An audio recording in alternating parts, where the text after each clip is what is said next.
ചെറിയൊരു മഴ പെയ്താൽ പോലും വെള്ളക്കെട്ടിലാകുന്ന അവസ്ഥ. വെള്ളക്കെട്ടിൽ ദുരിതത്തിലായ കൊച്ചിയിലെ ജനങ്ങളുടെ പ്രതികരണങ്ങളിലേക്കാണ് ഇനി നമ്മൾ പോകുന്നത്.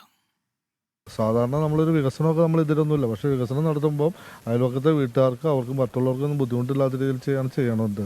ഇത് ഇവിടുത്തെ ആളുകൾ എതിർത്തിട്ടും ആ രീതിയിലൊന്നും മൈൻഡ് ചെയ്യാണ്ട് അവർ ഇതായിട്ട് ബലമായിട്ട് ഇത് റോഡ് പണി നടത്തിക്കൊണ്ടുപോയി. ഇത്രയും ഭീകരമാവുന്ന ഇവർ ഓർത്തില്ല.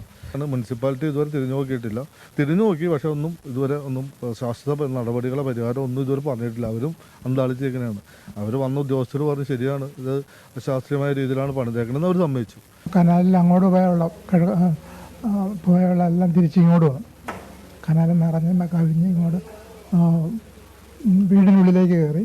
എല്ലാം പെട്ടെന്ന് എല്ലാം നിറഞ്ഞ് വീടിന് എല്ലാം നിറഞ്ഞ്. ഇതിന് മുമ്പൊന്നും ഉണ്ടായിട്ടില്ല ഇങ്ങനെ. ആദ്യമായിട്ട് ഇതുവരെ ഇപ്പോൾ റോഡ് ഇങ്ങനെ പണിത് പിന്നെയാണ് ഉണ്ടായിരിക്കുന്നത്.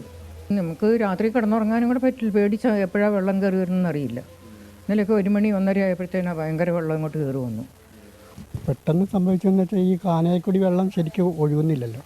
അപ്പം അങ്ങനെ വെള്ളം കയറിയതാൻ മുറ്റത്ത് 1 മീറ്റർ കാന ഉണ്ടായിരുന്നു, 1 മീറ്റർ ഡെപ്തിൽ. അത് കാരണം എന്ത് വെള്ളം വന്നിരുന്നാലും ഒഴുകി അങ്ങോട്ട് പോകും. പണ്ടേ ഉള്ളതാ. ഇപ്പം ഈ കുളത്തിൻ്റെ കാരണത്താൽ ഇതിപ്പോൾ നികത്തി.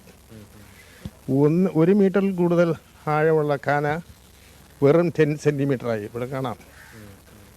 അപ്പോൾ ഒരു വീട്ടിലെ 4-5 പൈപ്പിൽ നിന്ന് വരുന്ന വെള്ളം പോലും അത് കൊള്ളില്ല.